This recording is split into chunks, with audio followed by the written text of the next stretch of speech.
L'hypercholestérolémie familiale est une maladie d'origine génétique associée à des taux circulants de cholestérol très élevés dès le plus jeune âge. Il s'agit d'une pathologie qui est largement sous-diagnostiquée et sous-traitée. L'hypercholestérolémie familiale, c'est l'accumulation de LDL cholestérol dans le sang. Ce cholestérol s'accumule dans les artères. Il y a une augmentation de plus de 13 fois du risque cardiovasculaire chez ces patients. C'est quand même une maladie génétique très fréquente. Elle constitue le facteur de risque cardiovasculaire le plus fréquent parmi les conditions génétiques héréditaires. Ce qui est très important de considérer dans l'hypercholestérolémie familiale, c'est la charge en cholestérol. Ce n'est pas se dire à un temps donné, j'ai beaucoup de cholestérol. C'est imaginer que pendant toute sa vie, on a ce cholestérol qui circule dès le plus jeune âge et il va contribuer à cette augmentation du risque.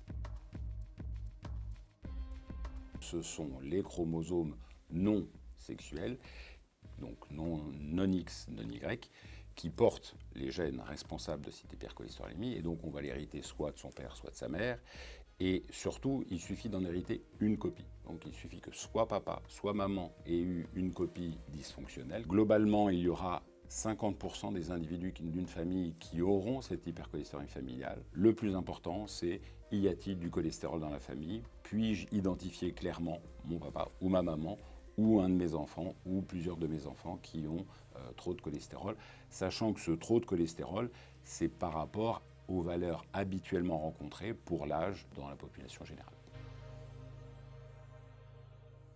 Dès qu'il y a des signaux d'alerte sur le bilan lipidique, il nous est souvent adressé par la médecine du territoire, que ce soit le médecin traitant ou d'autres spécialistes, avec une suspicion de maladie génétique. À ce moment-là, il y a une consultation spécialisée où un dépistage génétique peut être envisagé.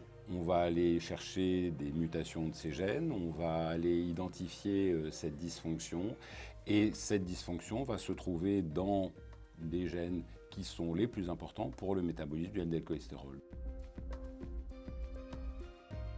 En cas de dépistage génétique positif, le patient va être donc inséré dans un parcours de soins spécialisé et dédié à la prise en charge de sa pathologie. Il bénéficiera de consultations spécialisées annuelles ainsi que d'une hospitalisation de jour pour un dépistage non invasif de l'atteinte vasculaire.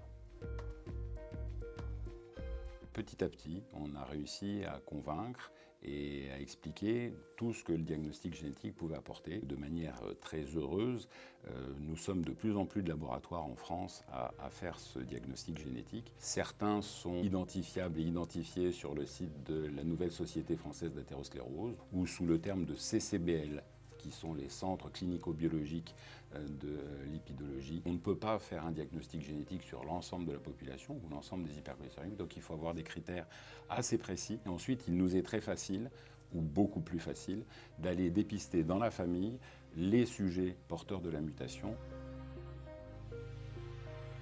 Nous ne sommes pas dans une maladie où identifier une mutation n'a pas de conséquences ou malheureusement est simplement un constat de comment accompagner.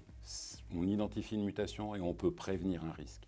Donc mon souhait le plus cher, c'est qu'on puisse dépister le maximum de sujets et le plus jeune possible et le plus tôt possible pour pouvoir leur faire bénéficier d'une prise en charge adaptée qui fasse que leur surrisque vasculaire soit au plus proche de la population générale. Ce serait regrettable de découvrir une hypercholestérolémie familiale après un événement cardiovasculaire. Donc c'est pour ça qu'un dépistage précoce et un traitement de la durée sont les deux éléments fondamentaux qui peuvent permettre de vivre avec une hypercholestérolémie familiale sans en subir les conséquences.